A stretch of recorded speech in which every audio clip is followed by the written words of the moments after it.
Hello and welcome back to the Canary Chat channel. Today we have a slightly different video. We've obviously been doing transfer updates and keeping you across all the latest transfer gossip and rumours for Norwich City.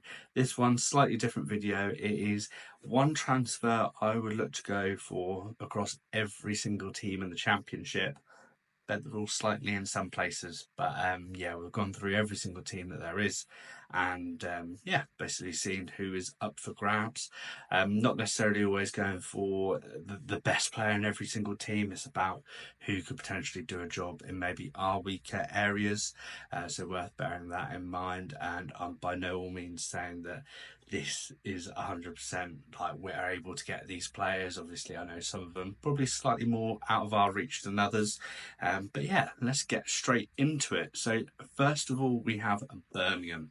So there's a player that I wanted before you went to Birmingham when he was at Fulham originally, and that is Jay Stansfield. A striker, I believe he's around 22 or so. That obviously cost them a lot of money in League One. I don't think he'd have much appetite in coming over to Norwich, but in regards to the Birmingham squad, he is someone that if we were to pick someone out of it, I'd absolutely love to have here. I know he did well in League One. He was on penalties, so that obviously helped his numbers as well. But I do think there's a player there that can really step up into the Championship, kick on. Obviously, we may lose Sarge, so it does seem that striker seems a sensible option to be looking at amongst other teams here. But yeah, that would be my first pick from Birmingham, would be Jay Stansfield. Next, we have Blackburn Rovers. So someone that's contract is about to kind of run out. I believe it's the 30th of June, the contract's run out, is Tyrese Dolan. So obviously he's a right winger. We've been linked with him already, with Science most likely going, Dobbin potentially not coming back as well. We need to bolster up that kind of left and right wing. He is a player that is very talented. He's always looked good when he's come to Carrow Road as well. So the fact that we've already been linked with him, hopefully we can get it across the line. I think this one's one of the more realistic options that we have out of this list. So I'd definitely be all over that. But yeah, we need to bolster our attacking play. So Tyrese Dolan would be the pick from Blackburn.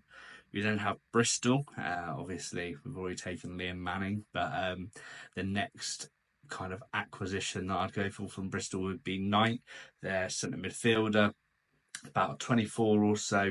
He's, again, another great talent. I think realistically, I've mentioned him in previous videos, Bristol fans saying that if he goes, he will be going to the Premier League, which is absolutely fair enough. I think he would be quite an expensive purchase for us for a centre midfielder.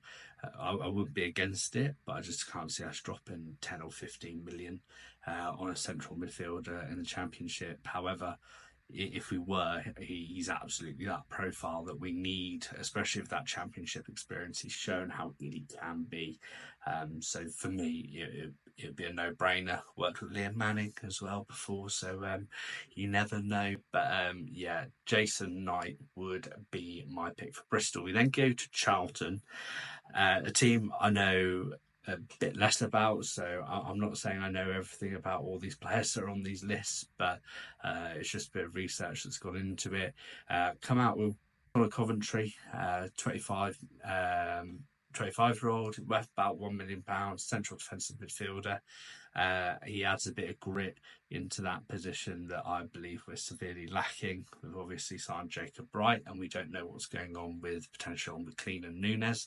So midfielders do seem an obvious place to start. But yeah, I would be lying if I said I knew absolutely everything about Coventry's game.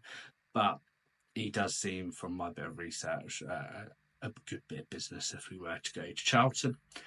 We then have Coventry. So we have Ben Sheaf, obviously another central defensive midfielder, 27 or so. Once again, adding to that weak defensive midfielder position that I believe we currently have. I He's a great player. I think he's been performing at a very good level the last couple of years. I'd be surprised if no kind of Premier League clubs that maybe got promoted would sniff around him. But yeah, he's a very good player. He's got everything to his game. He's got his passing. He's got tackling, duels. He's everything you want from a defensive midfielder. So that would absolutely be my pick for Coventry. We then go over to Derby. So this one we've now actually been linked with yesterday.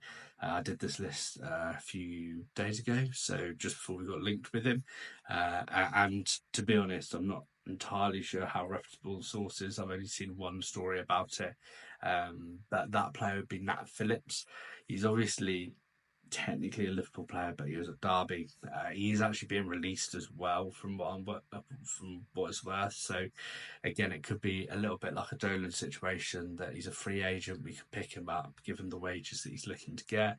A centre back as well, which I think we have struggled with this season, and with Doyle leaving, that's one less centre back cover we have, and I do still think Duffy will potentially leave this summer as well.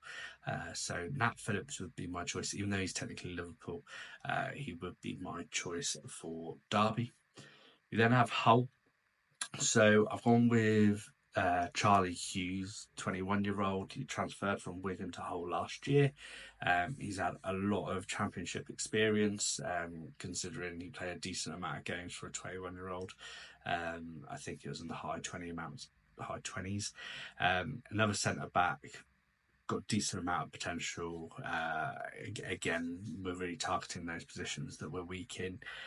He's one of those players that, unlike some of them on the list that I know a fair bit about, I'm not entirely 100% confident on all the attributes to Hughes's game, but from the research that I could see, that he would make a very good acquisition. Just to quickly interrupt halfway through this list, it turns out about 80% of people watching our videos aren't subscribed. So if you can drop a subscribe, we're looking to reach 1,000 subscribers by the start of the season. Support recently has been unbelievable and means so much to us. So yeah, if you can drop a subscribe, and we'll get straight back into the list. We then get on to Ipswich. Now, none of us want this to happen, obviously. We've already taken Liam Gibbs from them at some point, and that still is waiting to come to fruition. I tried to be realistic as well around who we could go after. There's no point of going after the big names of like Greaves or anyone like that. I'd like to think I've met it in the middle. I've gone with Chidozie Ogbene. So 28-year-old Irishman. He was injured, I believe, a lot of last year. He's worth around 7 million. He is that right winger. He didn't obviously get loads of game time because of that injury, but I do think that there's still a very good championship player in there. And if you could, again, Ipswich, to be fair to him, have a lot of talented players, but I've tried, as I said, I've tried to be slightly realistic in this list. So if we were to go after anyone in Ipswich, Ogbene would be the person that I'd go for personally. But yeah, maybe leave a comment down below, Norwich fans, if there's anyone else that you'd kind of look towards there. Leicester, we have Luke Thomas, so left back, 23-year-old. It was one of those ones, again, trying to be realistic. We don't need a left back necessarily, but Leicester have some very good players, and Thomas kind of fitted into that potential mould of one that we could look to take. He's around that 5 million. He's a very good player. He's got quite a few Premier League appearances. He was really kind of built up, I think I want to say maybe 3 years ago, when they're not in the Premier this year, the year before. That they were very well. They built him up basically to be a very good left back. Maybe not gone to plan, but he's definitely someone at a 5 million mark. If we didn't have Chris Sene, I would absolutely be chomping to get to him. But because we've got Chris Sene, we've got Mahova, I very doubt a left back is too much on the options, but that would be our choice in regards to Leicester. We've got Middlesbrough, Tommy Conway. 22-year-old striker. I've mentioned him in previous videos. He's a very, very good striker. We're going to lose Sargent. We need someone who is championship ready, knows the championship, can perform at the highest level. And for me, he has done that. He scored some absolutely brilliant goals as well. He knows where the back of the net is. For me, he is going to cost a lot of money. I think that 15 to 20 million pound mark. But I'd absolutely break the bank for him personally. If Sarge goes, if Sarge doesn't go, then obviously we don't need to worry. But we could go for a slightly cheaper option. But if he doesn't, I'd absolutely go for Tommy Conway. Speaking of slightly cheaper options up top, so we have Mihajlo Ivanovic. So 20-year-old Serbian. He's got 12 goals in 37 games for Millwall. He's a big lad.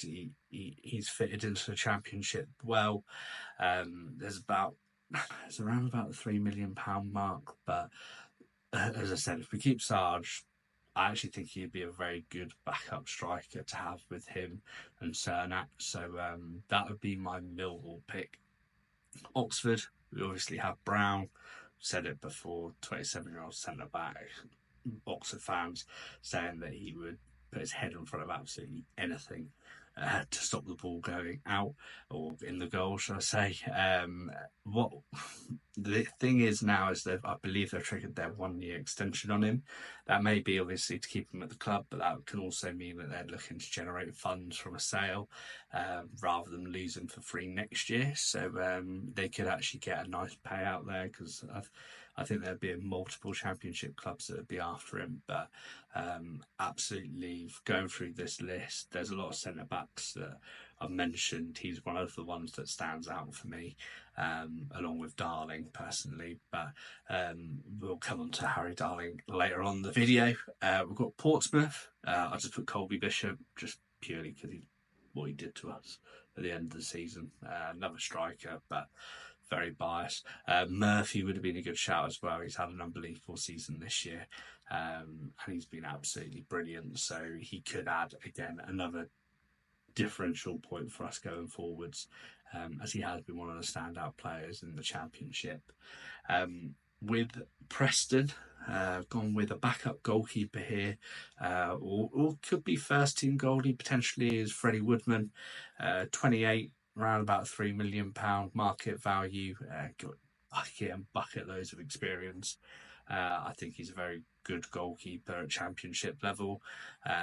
He could potentially be first team. I think he wouldn't probably be second choice goalie unless he went up to the Premier League. I think if he's in championship, he'd still want to be first team goalie. So Freddie Woodman would be the pick for Preston. QPR, bent the rules a little bit here again because he technically plays for Southampton. Ronnie Edwards, wanted him and Harrison Burrows when he was at Peterborough. We got neither of them. He's just so good. He is very good. I can't see necessarily Southampton selling him. He got more championship games last year because he was obviously at loan at QPR, and he'd be a very accomplished centre-back for them to use this year, in my opinion. He's only 22, I believe. Yeah, only 22, so got even more room to grow as well.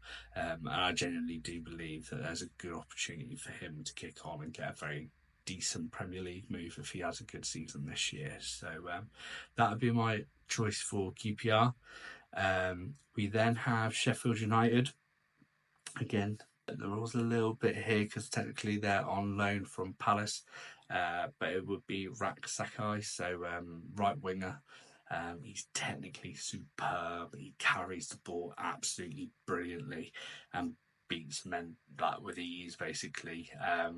That he's one of the best one-on-one dribblers there is in the league, so we would be silly not to try and go for it. But I think the issue is he's impressed so much this year that you probably get a lower Premier League loan potentially, or again come down to the Championship, but for one of the top 2 or 3 teams. So, but he is unbelievably good. We then have for Sheffield Wednesday Max Lowe, another left back, just plenty of experience.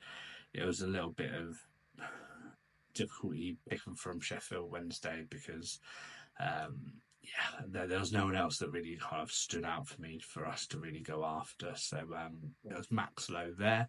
Southampton, picked another centre back. Obviously, I've picked Ronnie Edwards technically from Southampton, but I've also gone with Nathan Wood, 23-year-old at Swansea under Martin. He was very good. He then followed Martin to Southampton.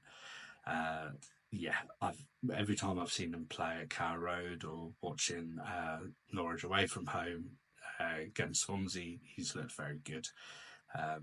And I think that centre back position, as I've said multiple times, is something that we need to improve. So I'd absolutely go for Nathan Wood. Stoke City, we've gone with Hansen. This is a goalkeeper. He's actually 26. I thought he was older than that. One of the best performing goalkeepers in the whole league. I think maybe only Trafford beat him for goals prevented. Every single time we play him, he has an absolute worldie. For me, him and Trafford were by far the very best goalkeepers in the league.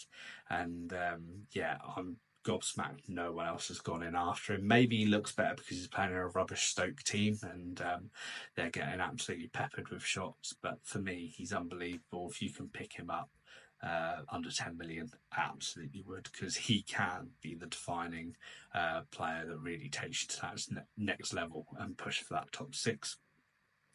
And then we get on to Harry Darling, so Swansea City. He's out of contract. Norwich are definitely sniffing around him. There's a lot of noise from national media as well around us looking at him. Liam Manning's worked with him at MK Dons, a very accomplished centre-back. The smirk from Manning and Napper maybe hinted something happening behind the scenes when they're asked about it in the press conference. But he would elevate that back four for us and really take us to the next level. So if you got him and Brown, for example, I think that would be an unbelievable centre-back partnership. And you could have Cordoba, Hills, McConville all sniffing around that third and fourth choice centre-back positions. It allows a bit more for rotation, a bit more for three at the back. So those two would be the centre-backs that I'd really go for. For Watford, again, I may pronounce his name wrong here, so it's Georgie Chakvetazes. I believe is how you pronounce it. Apologies. I know that's probably not 100% right, but he's 25-year-old Georgian. He plays attacking midfield. He is an unbelievable talent. He carries the ball ridiculously well, just glides past players. A real game-winning player. I don't know how he's still at Watford. I don't know, maybe because I'm not in the Watford circles, I haven't seen if he's been linked with anyone, but he shouldn't be in the Championship, in my opinion. He is an unbelievable player. And it was very easy when I got to Watford. I knew exactly who I was picking. I've just seen him so many times now, just pick the ball up from maybe 20, 30 yards inside his own half and just carry it all the way to the opposition's 18-yard box. He's outstanding. So 100% that is who I'd be going after for Watford. West Brom, I went with Mickey Johnston, been linked with him before, 26-year-old. I think he's about 2.5 or so million. He's, I believe he was at Celtic beforehand, and then he's not really kicked on massively. I believe he had a loan spell and then he signed for him permanently. Fellows was the other one, but he just didn't seem very realistic. So Mickey Johnston was the one for me for West Brom. And then finally for Wrexham, we went with Max Cleworth, 22-year-old, can play centre back and defensive midfield. There wasn't anyone outstanding in the Wrexham squad that I thought would immediately go into our starting 11. But as a young centre-back / centre defensive midfielder, I thought he would make a very good squad player to build up and mould into the kind of team that we want it to be, and a player that we want to fit into that style. So Max Cleworth was the final one on this list. If you agree with all these, which I'm sure you don't, make sure to leave a like. Comment down below on what other options you would have gone for. Do you agree? Do you disagree? And just make sure to subscribe. We're looking to get to 1,000 subscribers by the start of the season. The support recently has been unbelievable, so genuinely do appreciate all of that. So yeah, we'll see you in the next video, and yeah, make sure to comment down below what you'd change.